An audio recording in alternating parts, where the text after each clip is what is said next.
10 বিঘে পাট বেনেছি গো, 10 বিঘে পাট কেটে পড়ে আছে, মুনিশও পাচ্ছি না, কিছু নাই, পাট শুকিয়ে গেল তো, বহানা মুনিশই পাচ্ছি না।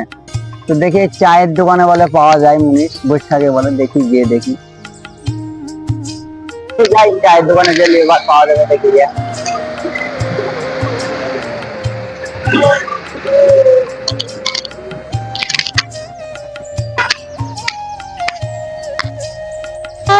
কোনটা ঠিক আছে কেন পকেটে তারপরে পকেটটা কাটবে।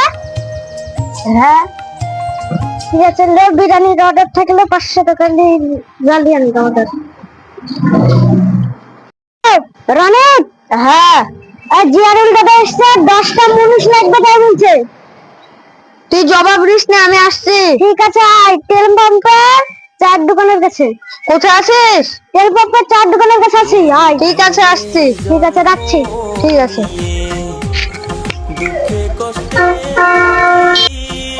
আমাদের 10টা মুনিশ লাগবে পাট বহাতে, পাওয়া যাবে তো? হ্যাঁ 10টা মুনিশ যাবে, 500 টাকা করে লাগবে। 500 টাকায় দেবো, তাহলে কালকে থেকে পাটটা বহিয়ে দে, পাট শুকিয়ে গেছে। ঠিক আছে। ওই তোর ওই তেল পাম্পের ওইদিকে একটা চেম্বার আছে, ওই চেম্বারে পাটটা ফেলবো, ঠিক আছে? কাল হয়ে যাবে তোমার কাজ। তাহলে টাকা আগে নিবি নাকি? টাকা কি আগে নিবি? টাকা কি আগে নিবি? তাহলে লে, টাকা নিয়ে এসছি যখন, কিছু টাকা লে। লে। ঠিক আছে, তোমার কালকে তোমার কাজে দেবে। হ্যাঁ ঠিক আছে। হ্যাঁ বিড়ি চাই রে, বিড়ি রে, লে বিড়ি লে, লে বিড়ি লে। আবার কালকে নিয়ে যাবো, যাস পারবো হবে তাই বিড়ি আর খাবার একসাথে নিয়ে যাবো। ঠিক আছে, যাস বই দিস, খবরদার বই দিস। কটা সকাল সকাল নিয়ে যাবো? আরে খাবার নিয়ে যাবো বলে চিন্তা নাই, খাবার ঠিক নিয়ে যাবো। পাটটা বহ, মাংস তাই দেবো, যাস পারবো হয়তো, যাস বই দিস, তাই দেবো, যা।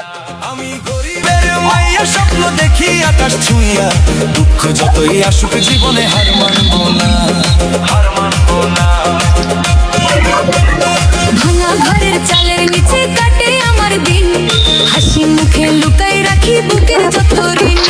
সকালে স্কুল, বিকেলে কাজ, রাত জেগে পড়ি, মায়ের মুখের হাসির জন্য করি। বন্ধুরা যায় নতুন পথে, নতুন নতুন পথে, আমি শুধু হেঁটে যাই গো ধুলো ভরা রথে। তবু মনে সাহস রাখি, ভাঙি না আশা, একদিন তো পূরণ হবে আমার মনের ভাষা, মনের ভাষা। আমি গরিবের মাইয়া, আমার নাম হইল মাফিয়া, ক্লাস 9-এ পড়ি আমি, বয়স আমি গরিবের মাইয়া, স্বপ্ন দেখি। উঠ উঠ, আচ্ছা গোবিন্দ পড়ি গেল। খাসনি জিম টিম নাকি 2000 টাকা ইনকাম করে রে, পাপিসনি পড়ে গেলাম, পাপিসনি পড়ে গেল। চ আবার পাটবো, চ শালা গোবিন্দ পড়ে গেলি, পড়ে জানো তো কি হলো, 500 টাকার কাজ করে নিচ্ছি। 500 টাকার কাজ হয়ে গেছে। তুমি ছাড়া দেখি পাট গানা বহানা এলো, কি কি এলো দেখি। পাটটা বহাতে মনে হচ্ছে, দেখি। তোরা কিছু বলবি না, আমি যা করার করবো। পাট বহানা হয়ে গেল না কি এলো? হয়ে গেছে, হয়ে গেছে, তাহলে খাবার টাবার ব্যবস্থা করো। তাহলে ঠিক আছে, খাবার আনতে আসি আমি, তাহলে পাট ডুবানোর ব্যবস্থা কর, আমি খাবার নিয়ে আসছি। ঠিক আছে। দাদা হ্যাঁ বল, কি বলছি বল। খাওয়া দাওয়া তো হলে আমি বাড়ি যাই। বাড়ি যাবো বললে পাট গানা ডুবাবে কে? 5টা মানুষের খরচ আরে লাগবে। টাকা তো তোকে দিয়ে দিয়েছি আমি, আগে মিটিয়ে দিয়েছি 2500 টাকা, তুই পাট ডুবা, ডুবি যা, বাড়ি যা।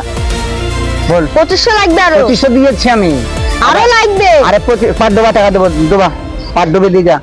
আমি আবার কাকে মনীষ দেখতে যাবো, আবার কালকে আমি আজকে 2500 দিন, আবার 2500 টাকা আছিস, আবার কালকে উঠে টাকা পকেটে নাকি পাট ডোবা ডুবি বাড়ি যা, টাকা দেবো। সন্ধ্যে স্কুল বাড়ি যেতে হবে। আরে তুই ডোবা, সন্ধ্যা লাগে না, এখন 1 ঘন্টা টাইম আছে, ডুবে দে, 3টে লোক আছে, বুঝলে যাবে নাকি, ডোবা। শুন, পাটগানা ডুবি দে, আমি টাকা নিয়ে এসে তোদেরকে দিয়ে যাচ্ছি। হ্যাঁ আমি চলে যাচ্ছি। তোদের ঠকাবো না, পাটগানা ডুবি দে। না আমি চলে যাচ্ছি, আগে টাকা দাও। না না, এমনি পাট আগে টাকা দাও। শুন, টাকা দিয়ে দেবো, তোরা পাটটা ডুবি দে, এমনি পাট শুকিয়ে গেছে ভাই, চললে হয় ডোবা। আগে টাকা দাও। আরে টাকা নিয়ে এসে দিয়ে দিচ্ছি আমি, ঠিক সন্ধ্যাবেলায় আছে। যা পাট ডোবা।